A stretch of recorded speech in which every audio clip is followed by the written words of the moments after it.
Haleluya, puji Tuhan, salam damai sejahtera di dalam cinta kasih daripada Tuhan Yesus Kristus. Kita bersyukur, selalu berterima kasih kepada Bapa kita Tuhan Yesus Kristus. Hanya oleh rahmat dan anugerah Tuhan kita dipelihara sampai minggu malam ini, tanggal 21 Januari 2024. Sebelum kita berbaring tidur, mari kita datang kepada Yesus. Kita menyerahkan hidup kita dalam tangan Tuhan. Dan pertama kita bersyukur atas kemurahan Tuhan. Tadi pagi kita sudah beribadah kepada Tuhan. Hari-hari kita menantikan kedatangan Tuhan.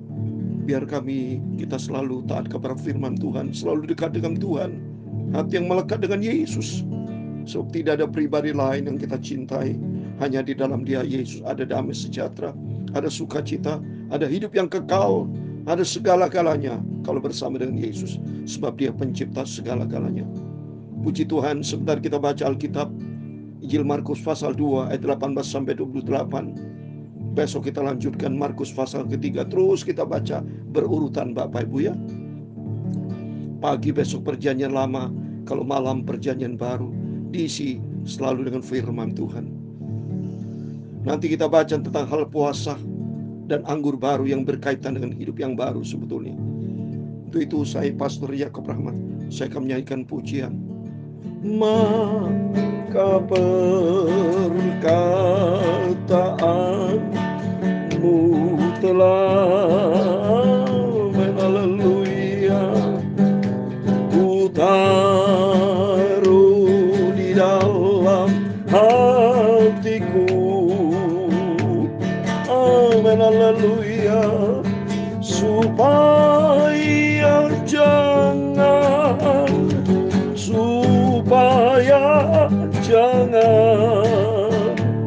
aku berdosa kepadamu Tuhan Yesus. Amin, haleluya. Maka perkataanmu telah, perkataan Tuhan itulah firman Tuhan. Firman Tuhan ku taruh, ku simpan di dalam hatiku. Amin, haleluya. Supaya jangan, haleluya, supaya jangan aku berdosa kepadamu Yesus.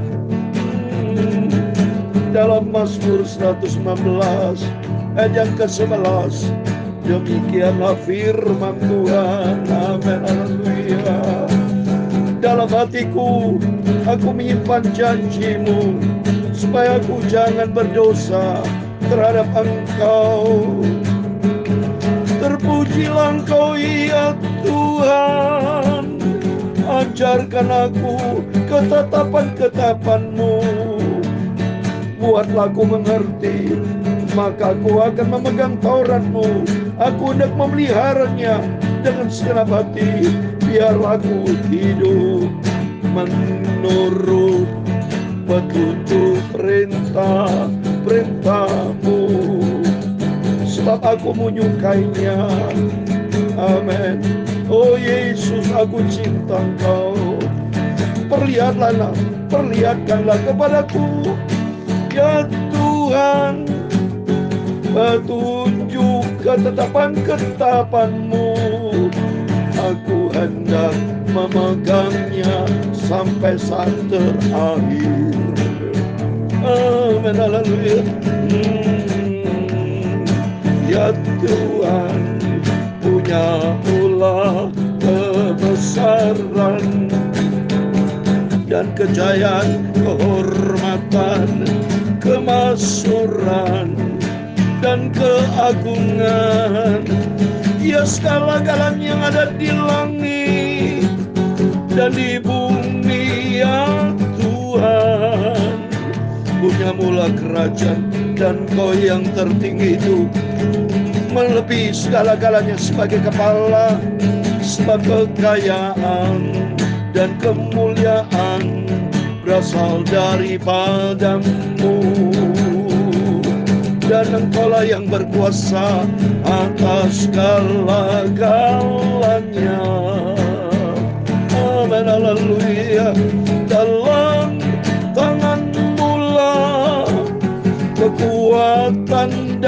kejayaan. Dalam tangan-Mu lah kuasa membesarkan dan mengokohkan segala-galanya. Sekarang ya Allah kami bersyukur kepadamu dan memuji nama-Mu yang agung itu, Tuhan Yesus yang sangat ku cintai Bapa. Amin, haleluya.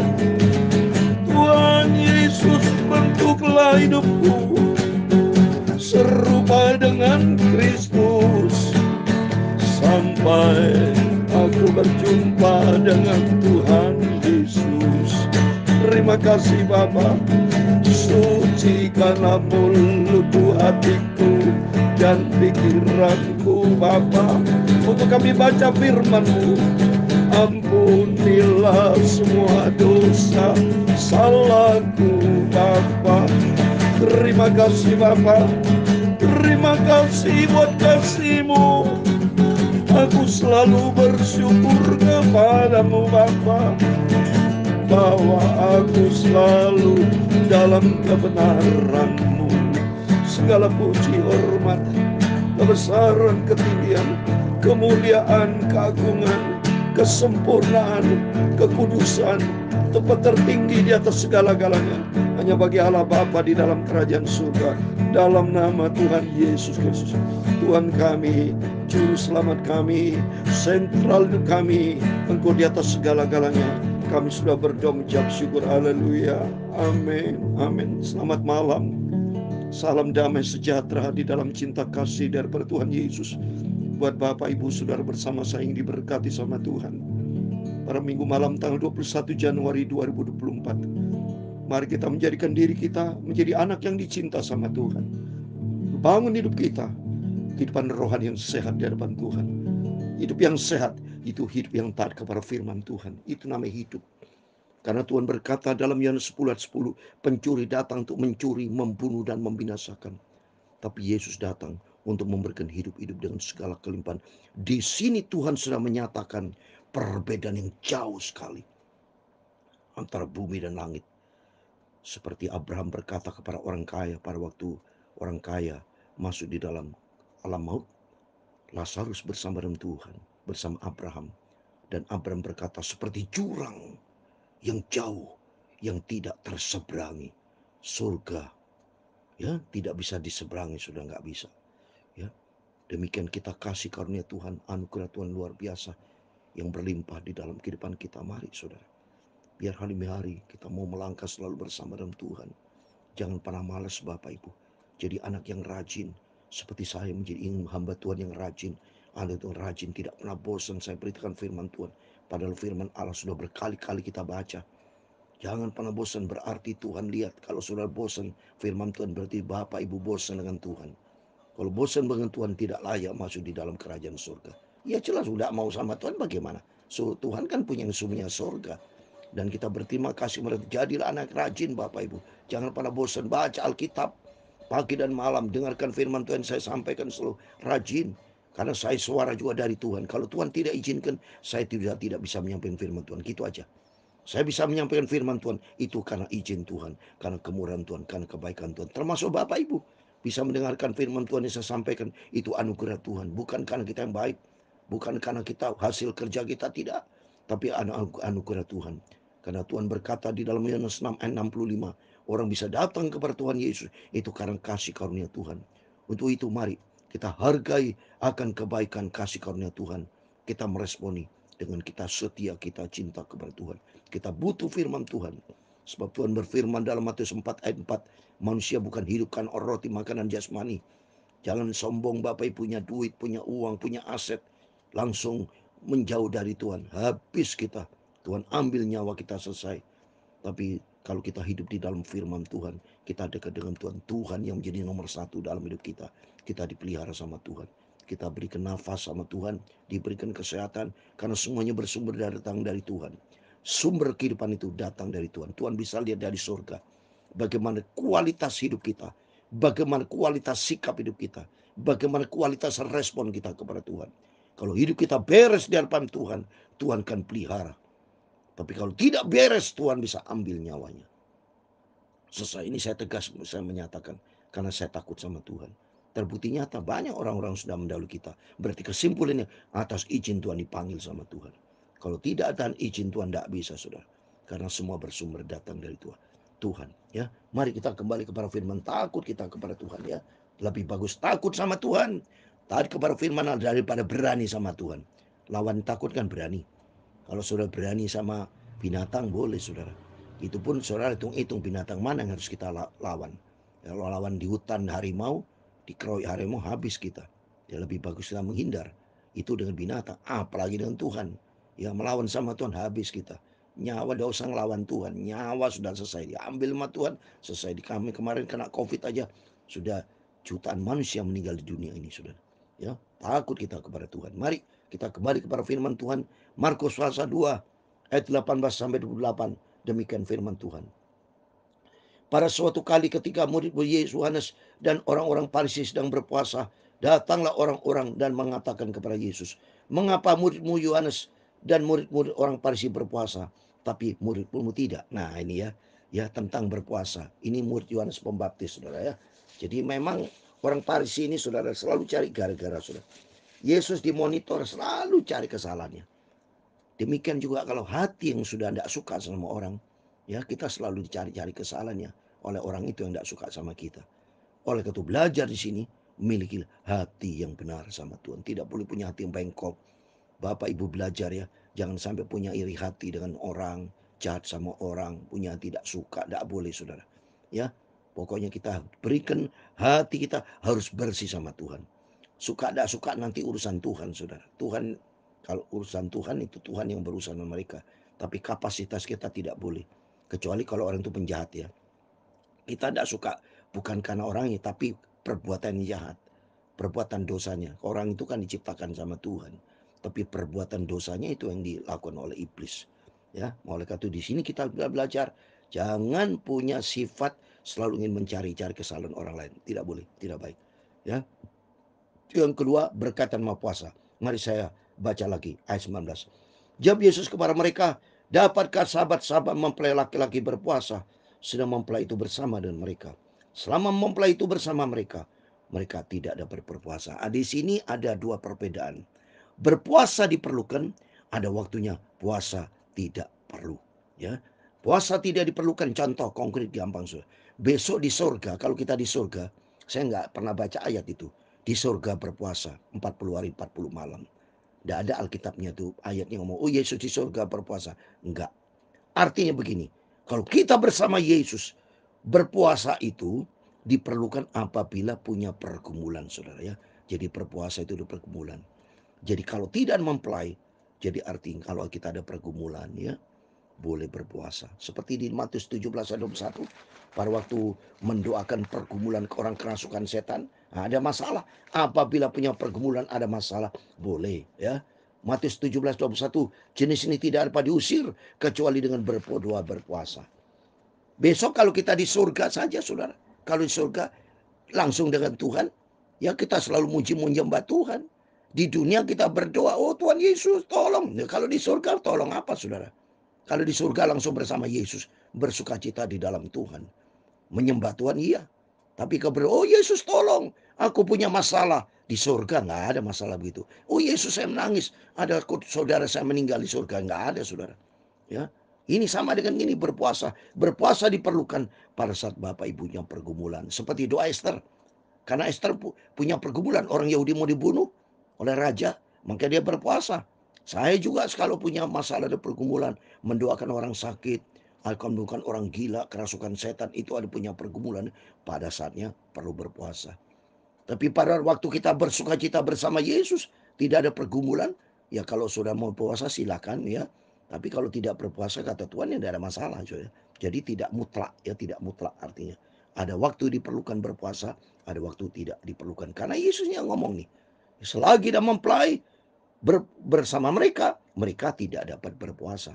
Tapi selagi mempelai itu diambil daripadanya, baru mereka jadi arti boleh berpuasa, boleh tidak. Jadi puasa itu diperlukan pada saat yang memang tentu diperlukan. Ya.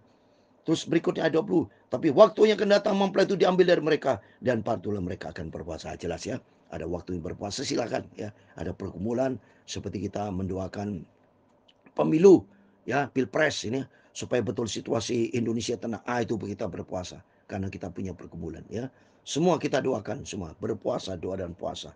Ayat 21, tidak seorang pun menambalkan sehelai kain yang belum susut dan pada baju yang tua, karena jika demikian kain penambal itu akan mencabiknya yang baru mencabik yang tua, lalu makin besarlah koyaknya. Demikian juga tidak seorang pun mengisikan anggur yang baru ke dalam kantong kulit yang tua, karena jika demikian anggur itu akan mengoyokkan kantong itu, sehingga anggur itu dan kantongnya dua-duanya terbuang. Tetapi anggur yang baru enaknya disimpan dalam kantong yang baru. Pembuatan anggur, saudara, itu terjadi fermentasi. Kalau ditaruh di kantong yang lama, kulit kantong yang tua, kantong dia itu akan sobek, rusak dan terbuang, saudara. Ini juga mencerminkan tentang kehidupan. Yesus adalah anggur yang baru, tidak bisa diterima oleh orang yang masih hidup di dalam dosa, kehidupan yang lama, tidak bisa, saudara. Ya, Yesus kita menggunakan kehidupan yang lama tidak laku. Besok di surga tidak bisa menggunakan kehidupan yang lama. Di dalam Kristus harus hitam yang baru.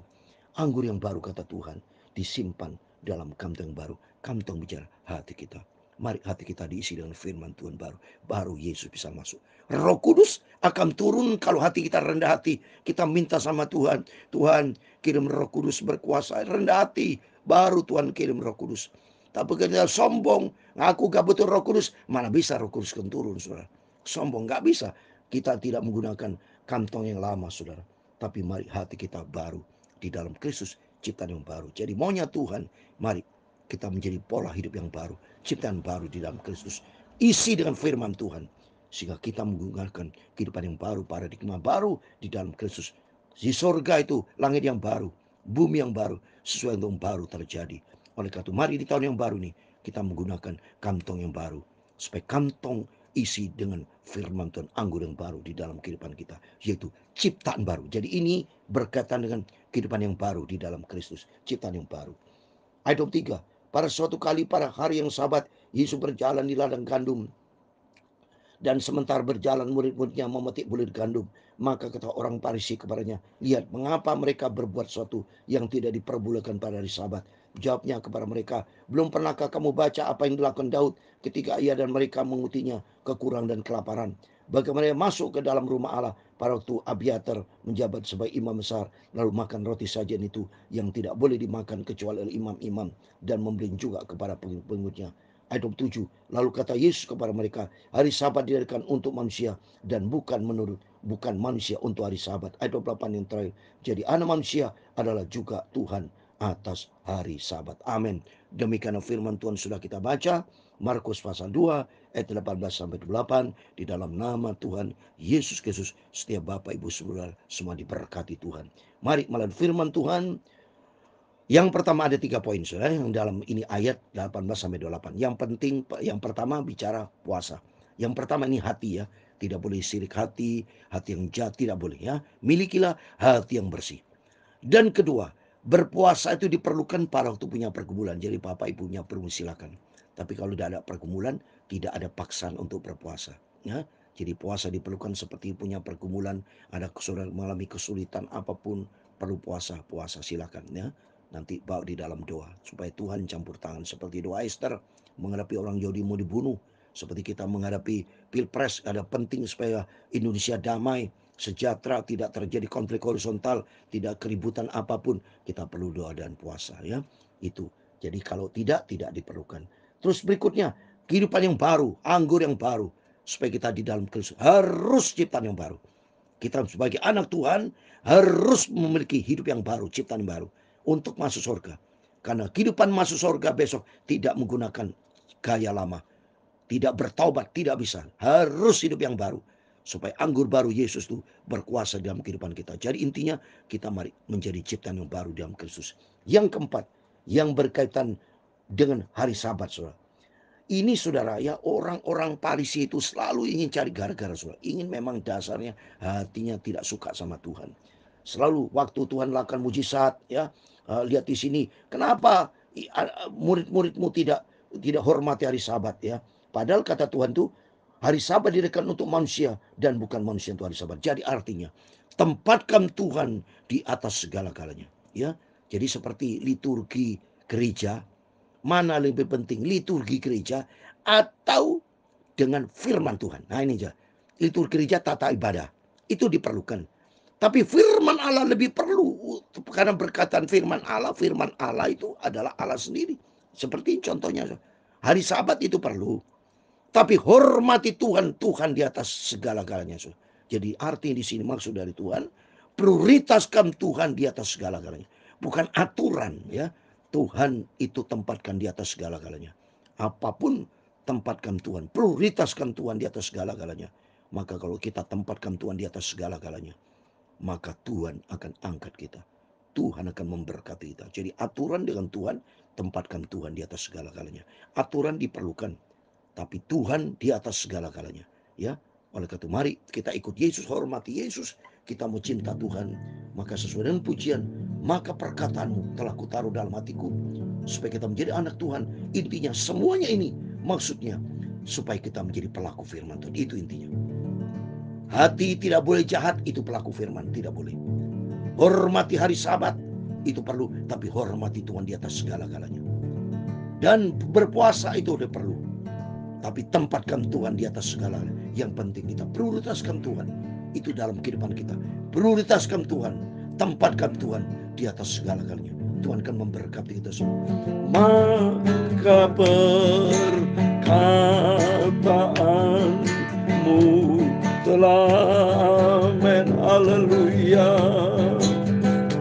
ku taruh di dalam hatiku, amin haleluya, supaya jangan haleluya, supaya jangan aku berdosa kepadamu Tuhan Yesus, amin haleluya. Tuhan memberkati engkau dan melindungi engkau. Tuhan menyinari engkau dengan wajah-Nya dan memberi engkau kasih karunia. Tuhan menghadapkan wajah-Nya kepadamu dan memberi engkau damai sejahtera. Bapa kami yang di surga, dikuduskan nama-Mu. Datanglah kerajaan-Mu, jadilah kehendak-Mu di bumi seperti di surga. Berikan kami pada hari ini makanan kami yang secukupnya, dan ampunilah kami akan kesalahan kami, seperti kami juga mengampuni orang yang bersalah kepada kami.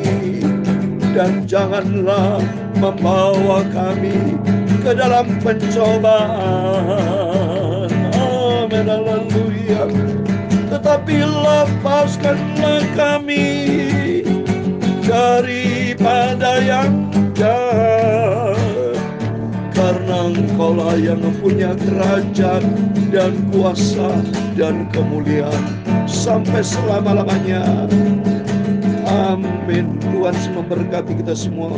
Mari kita hormati Tuhan, tempatkan Tuhan di atas segala-galanya, karena kerinduan kita menjadi serupa dengan Kristus, Kristus yang terutama di dalam kehidupan kita. Amin. Tuhan memberkati kita semua. Immanuel, puji Tuhan. Amin. Haleluya.